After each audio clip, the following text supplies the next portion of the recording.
Hey guys, this is Joey, and I want to tell you about the Tarrache French, this variation that I play here at C5. I will go through the moves: E2, E4, E7, E6, D2, D4, D7, D5, Knight, D2. This is the Tarrache French, and the move that I come out with every time I play against this is C5. And it's not the way that most people play it. Pretty sure it's getting more popular. So we move this knight to f3. That's one. That's one way to do it. And then they take on the pawn. The other way is just to take immediately. So knight f3 can transpose to these main lines, and then you take queen takes, d5. They play their knight out to f3 first. We're not going to do the other variation. That some people more play this one when they take with the e pawn and e6 is on d5 and then the isolated pawn to follow. We're not doing the IQPs. They do this because it blocks the g pawn when the bishop's going to leave. So they put their knight out, and then the move that I do in this position that has worked out for me really a lot is the takes, pawn takes, and then after the pawn takes, they can't get the pawn back right away, but they're gonna get it back soon. There's no use in defending the pawn. They finally get the bishop out, and I can't take the g pawn. Queen d6 all the time. That's the move. And knight b3 is going to come. It's a principle. It's not going to come right away. It's got to come later, because right now knight b3 and queen to b4 check is pretty good. Just play natural. So first they castle so they don't get checked, and then you always come out with your knight to f6, and we do that little move so the knight can't come into e4 with some piece play that really is not desired. So castle, knight f6, and then they go for the pawn with knight b3. And here I always play a6. I'm going to play b5, eventually getting the tempo on the bishop.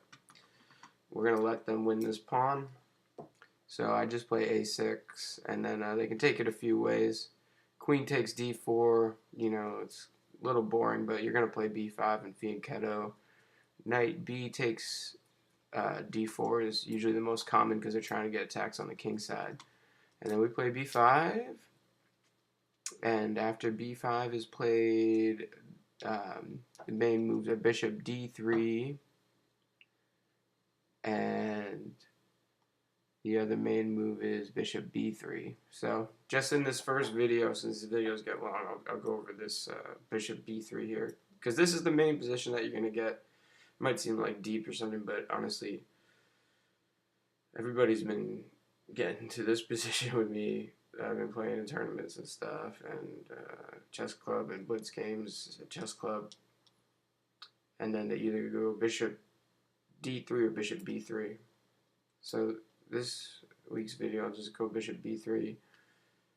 And then there's some weird sacrifices on here when you fianchetto right away. So first you go knight b d7, just to keep that all locked up. And then there's three move 11s here that are pretty good. They're rook e1, there's queen e2, and there's a4. Rook e1 can be hit by knight c5. So we're hitting this bishop. We're on this square. There's no b4 to be played. Taking that post away that we want so much, just to make that clear. And knight is also not on d7, so this bishop can protect e6. And just watch out for e6 a little bit, but with these precise moves here, you will not let e6 fall. Yeah, in principle, it is an idea in this opening. So right now, it has to be split again into three. I'm running through this quick. So c4, then we play knight. We just play knight takes bishop, and then you know, say they take with the pawn. You know, it's a game. You got your bishop protecting this and this. Your rook is going to get activity somehow or get traded, and you got the bishop pair. So that's called a long-term advantage. So hold solid, and eventually the mobility of your pieces will be greater than your opponent's. And for they have sacrificed the bishop pair. So the point of this week's one is really when they go to b3, then we're going to do this knight out and knight c5 to grab the bishop, because the bishop can get more polarity. And before this c4, they can also play a4 here. And then on a4, you play b4. And this position, it's a game that this is all right for you, and there's no fast attacks that win right away. And there's play for both sides. But it's pretty good. It's pretty good for white. It's not an advantage that is over half a pawn or anything, but you know, it's a fighting game, and this fits some players' styles better. It's all about styles, really, when you can't find advantage either way. This fits my style because there's a lot of complications. And the other point is, when you study this position, you'll be more familiar with its mechanics than your opponent. So get here, and then, you know, you'll know it better after you play more games with it. So the other move here, instead of rook e1 on move 11, which we just went through all that when we played knight c5 and all that, instead of rook e1, following second alternative is queen e2, and after that we'll look at a4 on move 11. And this is all when bishop goes here, move 10 and not here. So queen e2, it was good. We're still going to go for knight c5.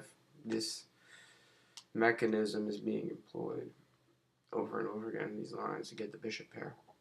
It's yummy. It's got more mobility than a knight. So, you know, we trade our cat for a dog, really. Bishop's a dog, knight's a cat. Always trade the cat for the dog. You know, it's an open position. The diagonals are open. Why are we favoring knights? You know, just defend, and eventually they'll really muscle out the knights. So, anyways, queen e2, knight c5, and then, you know, this is the basic position. And in a lot of these ones, you wait, take the bishop. You don't snap the bishop right away. In the other line, when when they played rook e1, you do want to snap the bishop right away. But on queen e2, some of the geometries are a little bit different. So here's an example line. I'm going to just show that intricate working of the geometries being a little bit different, why we didn't take right away, why we don't snap on b3. We're going to just go through this as an example line. C4, bishop e7, keeping the EV file more solid and locked down. That queen's got a lot of scope on there. Bishop e7, c takes b5, and this is a pawn gambit. A takes b5, knight takes b5, queen b8.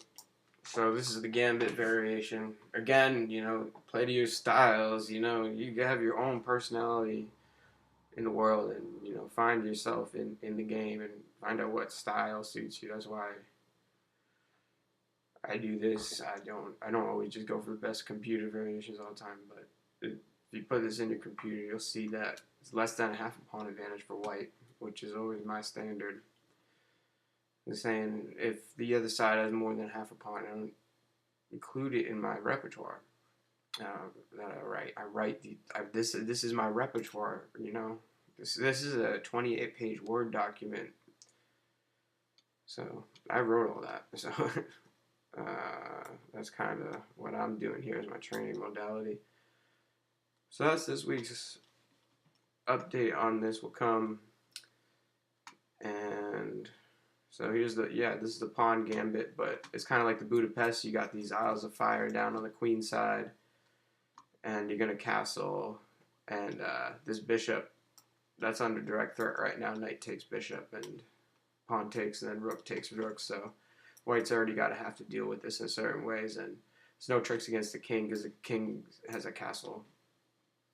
And the more you play this variation, you like complexity, and you like attacking, and you like crazy stuff flying all over, and you like bishops overnight, then choose this line against the Tarrache. The Tarrache is really common, and people think that they're slick. They don't understand how good this is for black, honestly.